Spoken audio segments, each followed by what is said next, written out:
All right, hello and welcome. So this is our first module that we're going to be talking about, and it's all about limits. Limits are pretty much the basis for a lot of the stuff that we're going to be doing in calculus going forward from here on out. So hopefully what you're doing is you've printed these notes out, you're watching this video, and as we go through this video, you'll be able to fill in some of the blank spots of the notes and hopefully get a better understanding of what's going on in this unit or this module. And then from here, if you still have questions, I'm available in my office hours. I'll be able to, go over anything you want and try to get you up to speed with this as possible. So this module I have broken up into 4 parts. Um, so it makes each video a little bit more digestible. Each one should be no more than 15 minutes ballpark in length, and you can fast forward and rewind and go through what you need as you need it. Um, Another thing that you'll notice in my notes is that I use multiple colors. This is so that things can be separated out, and hopefully it'll give you a better understanding of how things basically come apart and then get reassembled back into each other. So without any further ado, let's start talking about limits. So limits allow us to look at how the range of a function behaves as the domain approaches a specific value. So in essence, we want to know what's y doing as we get really, really close to x. Okay, so to try to give you a better idea of how this works, I've graphed here, this is the function y equals sine of x over x. All right, and here are the corresponding table of values for the said function. And I've graphed it over here. All right, and what we can notice happening is that as x gets really, really close to 0, okay, f of 0 does not exist.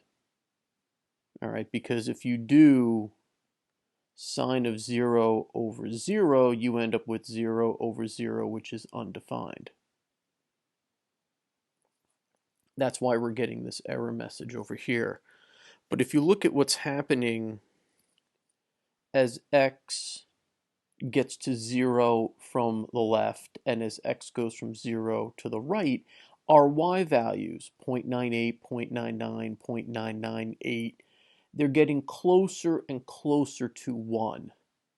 So we would actually say the limit of this as x approaches 0 is 1. The limit as x approaches 0 is 1. However, f of 0 does not exist. So it's approaching 1 even though f of 0 does not exist. All right, so hopefully what we're going to try to do here is see how the definition of a limit applies to this. So here is the formal definition of a limit. Okay, this squiggly line here, we call that a delta. This is an epsilon. So what we're saying here is that we're going to let c and L be real numbers. The function f has a limit as x approaches c. If given any positive number epsilon, there's a positive number delta such that for all x, the absolute value of x minus c is less than delta, and the absolute value of f of x minus L is less than epsilon. That's a lot, all right? And if this was an AP calculus course, we would go into how this definition works.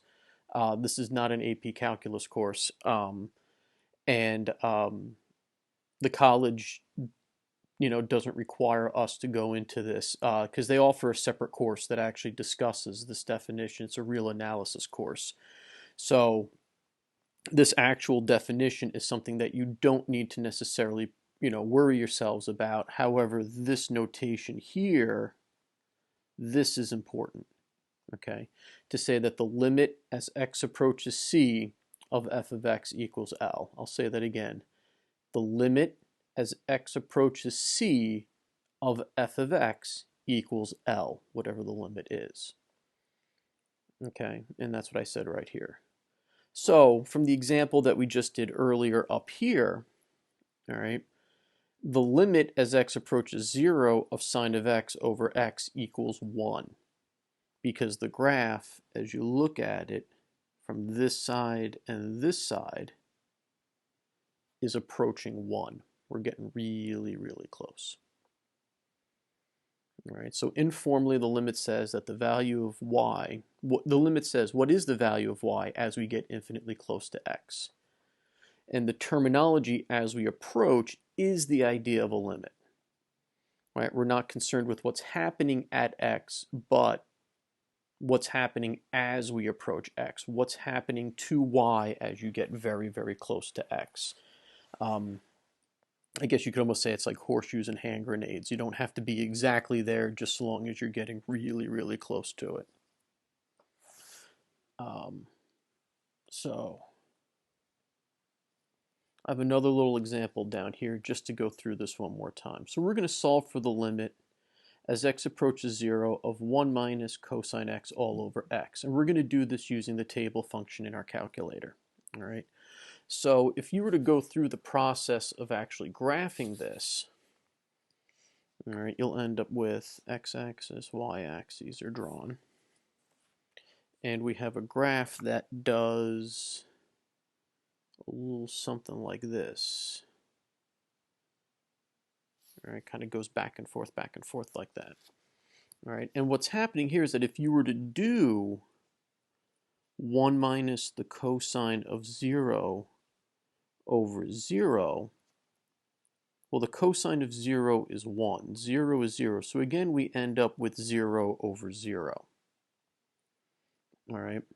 But if we look at the table of values, if we go x and y, and let's say we do negative 0.3, negative 0.2, negative 0.1, 0, 0.1, 0.2, 0.3, if we look at these values, we get 0.149 negative, negative 0.1, negative 0.05. We get an error here, 0.05, 0.1, 0.149. So if you look at this, both of these guys here are approaching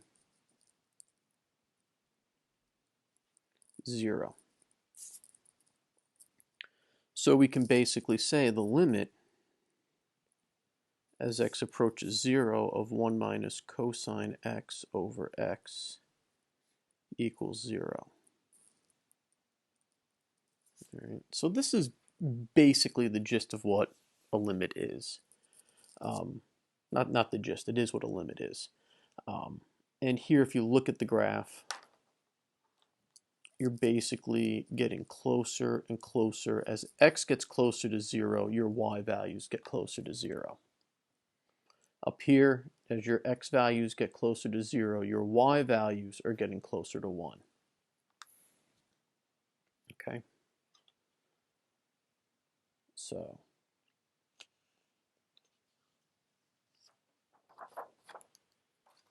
with that out of the way, we will discuss now some of the properties of limits. These properties of limits make things go much quicker and much easier, and eliminates the need for a calculator and that table of functions. And we're not going to be using that too much in this course. So the properties of limits, the first two properties that we have are the constant properties. So if you take the limit as x approaches c of some value k, you'll end up just getting k, where k is a real number. Then there's the identity, the limit as x approaches c of x is equal to c. All right, these two are the basis that everything else is built off of. All right, and then we have these rules over here. These rules, I believe, are relatively straightforward. They're a lot like your some of your other rules in terms of how functions behave. So if you have the limit as x approaches c of f of x is L, and the limit as x approaches c of g of x is equal to m, the limit of adding two functions is just the limits added together. If you multiply the functions, you multiply the limits. divide the functions, divide the limits. The constant multiple rule is a great one because if you're multiplying a constant by the function, you're just going to multiply the limit by that same constant. Same thing can be applied for an exponent. And then for the composition, you would do the limit of g would go into f, so m would go into f. I think these will be clearer as we work through some examples. All right. So we'll go through example 1 together, and then actually from that, you'll see how 2 and 3 become even easier. So for example 1, we have the limit as x approaches 2 of 3x squared plus 5x minus 4. Okay. So using the sum and difference rule, we have a sum, we have a difference, we can split this one limit up into 3. So we'll look at the limit as x approaches 2 of 3x squared plus the limit as x approaches 2 of 5x minus the limit as x approaches 2 of 4. So we use the sum difference rule to split the limits up. All right. Now we have that constant multiple rule here with the k. You see how this guy's got a 3, this one's got a 5. So we can just factor out the 3 and factor out the 5. The limit as x approaches 2 of x squared times 3. 5 times the limit as x approaches 2 of x minus the limit as x approaches 2 of 4. Now we can use the power rule here. We've got an exponent of 2. So if we know the limit of this guy, well, the limit as x approaches 2 of x, if we do the identity rule, we're just going to plug c in for x, and we're going to get c out. So this would become 3 times 2 squared plus 5 times 2 minus, now this is where our constant rule comes in. The limit as x approaches c of k equals k. So the limit as x approaches 2 of 4 is 4. So we end up with 3 times 4 plus 20 minus 4. 18 is our answer. Now, hopefully you'll take a moment, ponder this, maybe pause the video and look at all this over again. I'll give you a moment to pause the video. Thanks for pausing the video. Maybe you saw that if you look at this, since this is a polynomial and you've got 2, you can really just substitute it in. Just jump from this step down to this step and just say it's 3 times 2 squared plus 5 times 2 minus 4. And most of the time, that will work. Let me show you the limit as x approaches -1 of x to the 4th plus 2x over 5 minus x simply becomes 1 to the 4th plus 2 times 1 over 5 minus 1. Gives us -1/6. No need for a table of values. No need to graph it. Since it's a function, plug it in and work. Whenever you're trying to evaluate any kind of limit, always plug it in first. Okay? Same thing for number 3. Plug it in, see what happens. The limit as x approaches -1/2 of 3x squared times 2x minus 1 would become 3 times -1/2 squared times 2 times -1/2 minus 1. And that simplifies to -3/2.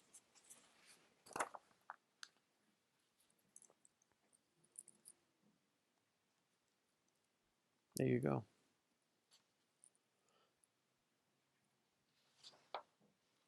So now I'm going to try to move into some special cases because as easily as I said, oh, just plug it in and go for it, um, now there's sometimes where that's not always going to work. So substituting a number does not always work. And what you need to watch out for are the cases where you have a constant over 0 or 0 over 0. And we refer to these as indeterminate forms. So in the first case, if you do the limit as x approaches 2 of x squared minus 4 over x minus 2, you plug in 2, you're going to get 2 squared minus 4 over 2 minus 2 gives us 0 over 0. That is bad news. So we need to find another way to do this. Okay, so here's where my different colors come out. We're going to look at x squared minus 4 over x minus 2. Now if you go back to your pre-calc course, simplifying rational functions would have been something you would have needed to do in that course. So you have x plus 2 times x minus 2 over x minus 2. And then you end up with these guys canceling it. X plus 2 is what you're left with. So this limit as x approaches 2 of x squared minus 4 over x minus 2 can simplify to the limit as x approaches 2 of x plus 2.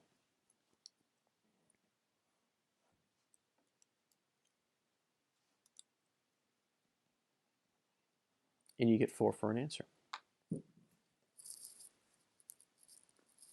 Okay. So the rule here is if you get 0 over 0 or k over 0, simplify the fraction first and see what happens.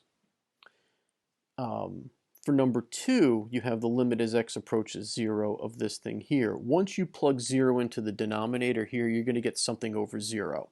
So I know this is going to be an indeterminate form. So we're going to have to simplify it. So I'm going to take this stuff over here, 1 over x plus 2 minus 1/2 over x.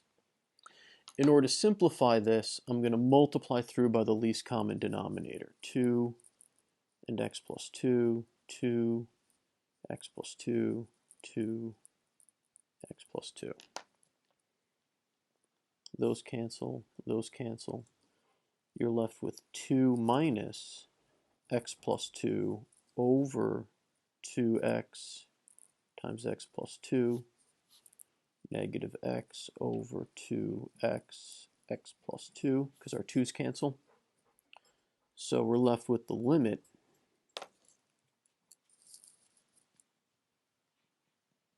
as x approaches 0 of negative 1 over 2 x plus 2. For those of you who may have missed it, this x and this x cancel out and you're left with 1. So now when you plug in your 0, negative 1/4.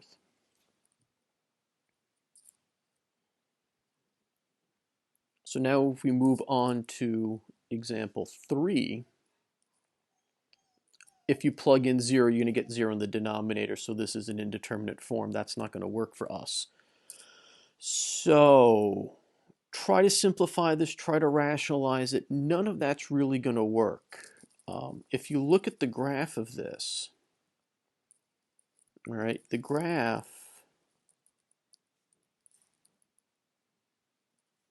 looks like this. And as you approach 0, there's really not much going on here. And I'm kind of using this as a segue into our one-sided limits thing here. Because one side's going up, one side's going down. Very simply, this limit does not exist. And that is an acceptable answer for a limit to not exist. We may not always like it, but it's possible where a limit just does not exist. So I know this first video was longer than 15 minutes, but that was because I spent some time explaining things in the beginning, but the ones coming up future will be much shorter. So I hope this helped you in some way, and Again, you can always email me questions or ask them during office hours.